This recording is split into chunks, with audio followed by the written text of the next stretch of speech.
Hello এই কতর সুরা তুই কি আসছ রে? হ্যাঁ ভাই আমি তো আছি সিঙ্গাপুর মিটিং ও। হাই বেটা বেটা 2 লাখ টাকা দেবের কুটোর মধ্যে তুমি চা ফেলিয়ে দিচ্ছ, যাও দিকে যাও। চা খাইতে যে 5টা লাগে ওই 5টাই তো তোর পকেটে নাই। আরে আস্তে কো হুইনে আরবো ভাই কোন।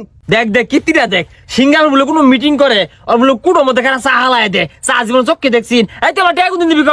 আরে 1 লাখ টাকা তারিখ লাগে নাই, আইনে যে সুমন চাও সুমনি ভাই। এই ম্যানেজার ওই বিদ্যা লোকটাকে 15 লাখ টাকা দিয়ে দেওছে। আচ্ছা ভাই একটু ব্যস্ত আছি, পরে কথা কই। হ্যাঁ আল্লাহ বাসলাম। আপনার ফোন কাটে দিছে। এই কান পাসা আমি কি তোর সিঙ্গাপুর মিটিং আইবাম নাকি তুই টাইম হইতে? কি রে কি বইরা ফোন কাটছ? চিকান ফোন আগাতাছে কিরে মোবাইলের আবার কি হইলো? কল কাটটা দিলাম এলা কথাই কইতাছে। এই যে টিম এর অফ করে দিলাম, ওনার কইতো না। আরে মোবাইলের কিছু হইছে না, তোর জীবনে 12টা বাজে হেলে আজকে মোবাইল বন্ধ হইলে না বন্ধ হইব মনে হচ্ছে উঠা আইতে। কিরে মোবাইলের আবার কি হইলো? বদ্ধ হইতেছি এলা কথাই কইতাছে। Bye bye bye bye bye bye.